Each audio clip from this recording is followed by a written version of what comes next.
La Volkswagen Scirocco est construite sur la base de la 5e Golf, 2004. Cependant, les voitures ne peuvent pas être considérées comme identiques. La principale différence réside dans les portes latérales. Eux, reprenant le concept de l'Audi TT de première génération, sont dépourvus de cadre en verre. Les commandes de portes et fenêtres sont les mêmes que celles utilisées dans la Passat CC. Les fenêtres sans cadre sont impressionnantes, mais elles sont parfois à l'ordre du jour. En particulier, l'étanchéité est rompue. Au fil des années, le caoutchouc vieillit, change de propriété et par conséquent, dans le meilleur des cas, le vent siffle à grande vitesse, dans le pire des cas, une infiltration d'eau. Le Scirocco utilise un système de commande de fenêtres sophistiqué contrôlé par deux unités. L'un d'eux est l'unité de réseau de bord et l'autre est ce que l'on appelle la passerelle, ou unité de distribution d'énergie intelligente, dans laquelle se croisent tous les bus de données du véhicule. Chaque fois que vous ouvrez la porte, la vitre descend un peu et après la fermeture elle remonte. Oui, de nombreuses voitures l'ont appris dans les années 90. Mais ici, un algorithme légèrement différent est implémenté. La vitre ne descend pas lorsque la porte est ouverte, mais lorsque la serrure de la porte est déverrouillée ou que la clé de contact est retirée. Si vous n'avez toujours pas décidé de vous asseoir ou de sortir, le verre se lèvera à nouveau après quelques dizaines de secondes. Selon les mécaniciens, le système de commande des vitres latérales du Scirocco fonctionne de manière assez fiable. Si soudainement le verre commence à prendre sa propre vie, vous pouvez le plus souvent vous en sortir avec un simple calibrage du mécanisme. Les services spécialisés doivent effectuer cette procédure lors de chaque révision. Si le mécanisme n'est pas calibré périodiquement, avec le temps, le verre cesse de se fermer automatiquement. Heureusement, cela peut être fait à l'aide des boutons de commande en verre. Des problèmes dans le système de gestion des fenêtres peuvent survenir pour une autre raison. En raison de la pénétration d'humidité dans la poignée de porte, le micro-interrupteur qui en fait partie intégrante tombe en panne. Les mécaniciens conseillent de tenir la poignée et de ne pas se précipiter pour ouvrir la porte afin d'éviter des conséquences désagréables si le système prend du retard. Depuis le début jusqu'à aujourd'hui, le moteur de base était le moteur turbo 4 cylindres 1.4 TSI. Le plus faible est de 122 chevaux, était équipé d'un turbocompresseur, et le plus puissant produisait 160 chevaux. Également un compresseur mécanique. Les deux unités disposent d'un entraînement de distribution de type chaîne, ce qui a causé de nombreux problèmes. Les mécaniciens recommandent à toute personne possédant l'un de ces moteurs installés et dont le kilométrage a atteint 80 000 km de remplacer la chaîne par les composants associés, tendeurs, guides. À ce jour, la 7e modification de la transmission par chaîne a été réalisée. Il faut donc être prudent lors de la commande d'un kit de réparation afin de ne pas acheter de « vieilles » pièces détachées. En termes de dynamique, bien sûr, la version 160 chevaux du coupé évoque le plus d'émotion. Il est bien plus docile que le modèle 2.0 TSI, accablé de kilos en trop au niveau du nez. De plus, la combinaison turbine et compresseur confère au moteur un caractère très intéressant et inédit. Qu'en est-il de la fiabilité? Un compresseur mécanique comme Roots ne pose jamais de problème, contrairement à un turbocompresseur. Lors de la production du modèle, 3 rappels ont été organisés uniquement à cause de la turbine. 2 d'entre eux ont été produits pour mettre à jour le programme de contrôle du boost. Ce dernier a ordonné le remplacement du joint de la vanne de dérivation. Mais ce ne sont que de petites choses comparées à l'augmentation de la consommation de pétrole que connaissent de nombreuses personnes. Certains ont eu recours au remplacement du système de ventilation du carter, mais cela n'a pas résolu le problème. La raison est bien plus grave, une mauvaise conception des pistons, qui, dans des cas extrêmes, peuvent même se fissurer. Depuis 2014, des moteurs 1.4 TSI d'une puissance de 125 chevaux ont commencé à être installés. Série E à 211. Ici, au lieu d'une chaîne de distribution, une courroie crantée est installée. Jusqu'à présent, aucun problème n'a été enregistré avec l'entraînement de distribution par courroie. Un autre moteur à essence de la gamme Scirocco est la série 2.0 TSI à 888. Le moteur turbo est équipé d'un entraînement par chaîne de distribution.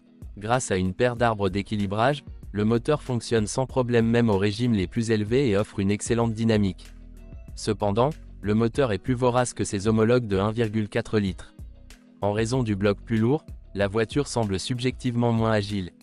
Malheureusement, la fiabilité du moteur est également remise en question. Les inconvénients sont les mêmes, consommation d'huile accrue et durée de vie limitée de l'entraînement de distribution, chaîne et tendeur.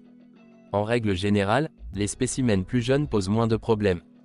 2.0 TSI de 265 et 280 chevaux. Destiné au Scirocco R haut de gamme, RK proposait une suspension encore plus sportive et une dynamique encore plus convaincante. Le moteur de 265 chevaux est représenté par l'unité de la série EA113, et le moteur de 280 chevaux, apparu en 2014, est le EA888.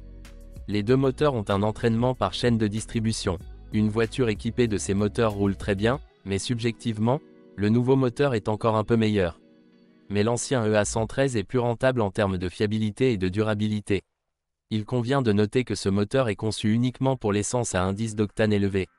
Sinon, l'épuisement des vannes ne peut être évité. Le moins populaire, même en Europe, était le turbodiesel 2.0 TDI, 140 150e, 170 184e de cheval vapeur. Le moteur est assez fiable, mais ne correspond pas tout à fait au caractère du Sirocco. Le 2.0 TDI utilise un entraînement de distribution par courroie. Le coupé sport était équipé de plusieurs types de boîtes de vitesse. Associé au 1.4 TSI de 122 chevaux, il y avait une boîte manuelle à 6 vitesses, MQ200. Le moteur turbo de 1,4 litres plus puissant, 160 chevaux, était équipé d'une transmission manuelle renforcée à 6 vitesses, MQ250, et d'un robot DSG7, DQ200. Les unités essence et diesel de 2 litres étaient équipées de transmissions manuelles 6, MQ350, et DSG6, DQ250, encore plus durables. Le point faible de la DSG à 7 rapports est l'embrayage, à sec, qui nécessite également une adaptation régulière. DSG6 est beaucoup plus fiable. La mécanique ne pose aucun problème. Le Sirocco est construit sur la plateforme Volkswagen Golf de 5e génération, les deux modèles ont donc une forme de levier similaire. L'essieu arrière diffère plus sensiblement de la 5e Golf, notamment en raison de la voie plus large. Le châssis de la berline à deux portes est considéré comme assez durable. Cependant, dans les versions diesel, la durée de vie de la suspension avant est légèrement plus courte, en raison de la masse plus élevée de l'ensemble. Jusqu'au 22 juin 2009, des leviers en aluminium étaient utilisés sur l'essieu avant du Sirocco, puis en acier. Les leviers sont complètement interchangeables, puisque les dimensions géométriques et le faux châssis restent inchangés. Quel que soit le type de levier, la conception prévoit le remplacement de la rotule, du silent block et du support arrière. À kilométrage élevé, les silent blocks des triangles arrière sont usés. En conséquence, les roues de l'essieu moteur deviennent une maison. La direction assistée électromécanique est la même que celle de la Golf, mais, comme la suspension, elle a des réglages différents. Le Sirocco est un peu plus rigide et donc plus agile. Sur le marché, vous pouvez trouver des voitures avec suspension adaptative DCC, connue de la Passat CC et proposée uniquement moyennant un coût supplémentaire. Grâce à l'excellent réglage des amortisseurs conventionnels, il ne sert à rien de chercher des copies avec DCC. De plus, les amortisseurs optionnels sont moins fiables et coûtent beaucoup plus cher. Remplacer les amortisseurs adaptatifs défectueux par des amortisseurs conventionnels ne fonctionnera pas, car la suspension DCC communique via un bus de données avec un certain nombre d'autres systèmes, moteurs, ABS-ESP, etc. Cela signifie que si les contrôleurs ne trouvent pas d'amortisseur DCC, ils généreront des erreurs. Le moteur est strict sur la qualité de l'huile, qui doit répondre à la norme VW 507.00. Les transmissions DSG automatisées nécessitent de changer le liquide de transmission tous les 60 000 km. Il ne faut pas non plus négliger la mise à jour de l'huile dans la mécanique, en effectuant la procédure au moins une fois tous les 80 à 100 000 km.